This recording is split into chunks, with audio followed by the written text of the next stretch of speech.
प्रश्न केवल एक पत्रकार के नाते आपका नहीं, इस झारखंड राज्य के तमाम उन युवाओं का, उन छात्र नौजवान किसानों का भी है जो हमें राज्य की राजनीति में देखना चाहते थे। और चूंकि हम लोग राज्य के मुद्दों के साथ आए थे तो स्वाभाविक है राज्य की राजनीति में लोग हमें देखना चाहते थे।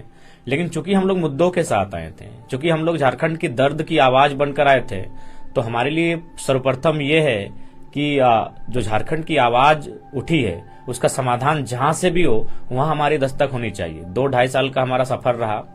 उन 2-2.5 साल के सफर में अगर मेरी बात कही जाए तो मैंने जो सबसे ज्यादा विवाद देखा झारखंड में, वो विवाद मुझे दिखा भूमि अधिग्रहण के मामलों में, वो विवाद दिखा बीसीसीएल द्वारा, वो विवाद दिखा सीसीएल के द्वारा, वो विवाद दिखा जो तमाम औद्योगिक कंपनियां हैं उनके माध्यम से दिखा। आज भी मेरे पास लगभग 25-30 की संख्या में मजदूर आए हुए थे।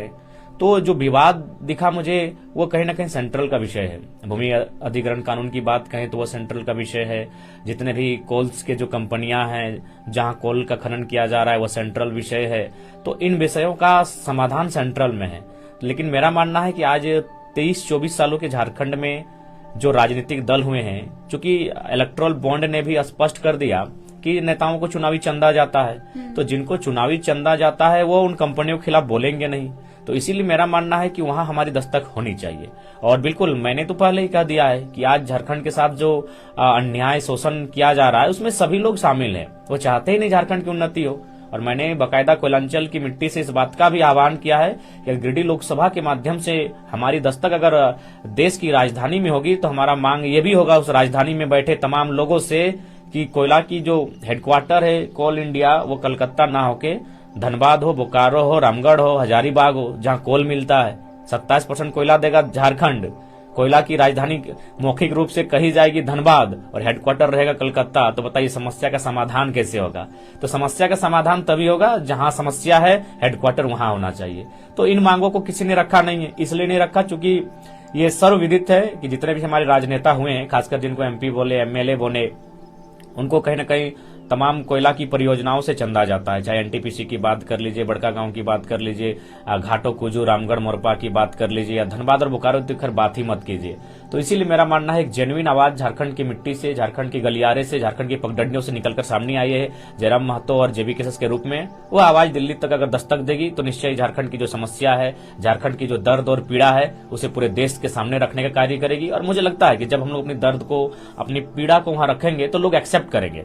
कुछ दिन पहले हम महाराष्ट्र गए हुए थे, तो जब मेरा वहां सभा हुआ, काफी भीड़ आई, तो लोग जानने के लिए उत्सुक हुए कि भाई कौन सा साधारण सा लड़का है, एक टी शर्ट पहना है और थार के ऊपर से भाषण देता है। तो उन्होंने जानने का प्रयास किया। फिर मुझे बुलाया अपने स्कूल के कार्यक्रम में, बाकायदा मुझे मुख्य पाहुना यानी चीफ गेस्ट के रूप में बुलाया।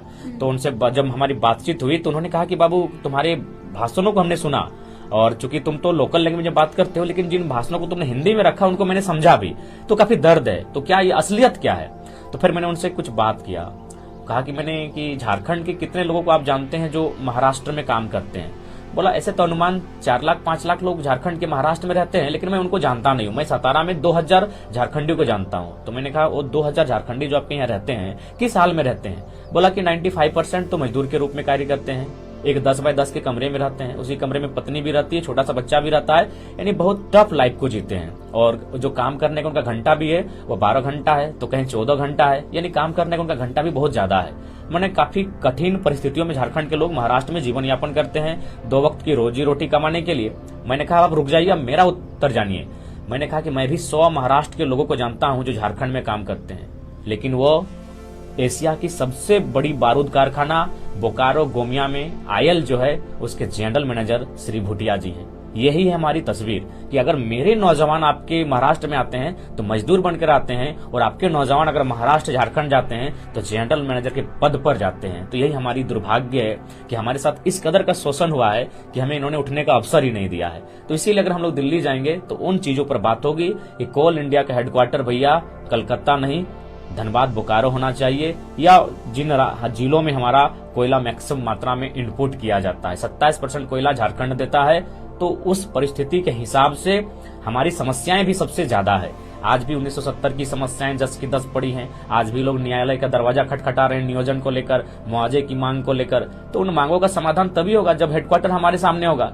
तो ऐसे बहुत सारे इश्यूज हैं जिनके माध्यम से हमें दिल्ली कुछ करना चाहिए। भूमि अधिग्रहण कानून सबसे महत्वपूर्ण है। आज देख सकते हैं, बाकी एक भारतमाला प्रोजेक्ट अभी बनकर सामने आया, आपके बड़का गांव के आसपास से भी गुजरा होगा, लेकिन उसमें क्या है कि जीएम लैंड मैक्सिमम केवल झारखंड मिला है। क्योंकि यह भी एक चालाकी रही कि यहाँ के राजनेताओं ने चालाकी के साथ जीएम लैंड को सरकार की ओर तब्दील कर दिया, सरकार के अधिकार क्षेत्र में रख दिया, जबकि जीएम लैंड रैयत का अधिकार होता है। आप वहीं बिहार की बात कीजिए, उत्तर प्रदेश की बात कीजिए, बंगाल की बात कीजिए, उस भारतमाला सड़क में वहां भी जमीन लिया गया है। बंगाल में 250 किलोमीटर, बिहार में भी लगभग 150 किलोमीटर, उत्तर प्रदेश में भी लगभग 25 किलोमीटर, लेकिन वहां जीएम लैंड बहुत कम आया है। और झारखंड में बहुत ज्यादा जीएम लैंड मिला है जिसका कोई वैल्यू ही नहीं रखा है, ना कोई मोल दिया जा रहा है, ना मुआवजा दिया जा रहा है। तो इसलिए ये दिल्ली की विषय है, क्योंकि एक पढ़ा लिखा नौजवान जब इन चीजों को प्रैक्टिकली समझ रहा है, इन चीजों से अवगत हो रहा है, तो उसे आभास हो रहा है कि दिल्ली तक ये बात जानी चाहिए, दिल्ली में इसलिए हमारी दस्तक होनी चाहिए। तो इन मुद्दों के साथ, इन ये ज्वलंत मुद्दे हैं और इन मुद्दों के साथ हम लोग दिल्ली में दस्तक देंगे। और जब दिल्ली में दस्तक देंगे और जब किसी डिबेट में हम लोग भाग लेंगे, जब अपने प्रेजेंटेशन करेंगे, तो मुझे उम्मीद है कि पूरे देश का ध्यान हमारी ओर आकर्षित होगा और उन्हें भी सोचने पर मजबूर होना पड़ेगा कि हाँ, वास्तव में इतना संसाधन होने के बाद भी अगर झारखंडी पिछड़ा है तो उसमें कहीं ना कहीं राजनीतिक चेतना जो है उनमें कमी रही है। जो दिल्ली के पैराशूटेड नेता हैं, जो हमारे ग्रास रूट को समझ नहीं पाते हैं, उनकी मानसिकता के कारण, उनकी सोच के कारण आज हमें कमी रही है। और आज एक झारखंड की मिट्टी से, झारखंड के कण से, पगडंडी से एक नौजवान आया है, बुलंद आवाज लेकर दिल्ली में दस्तक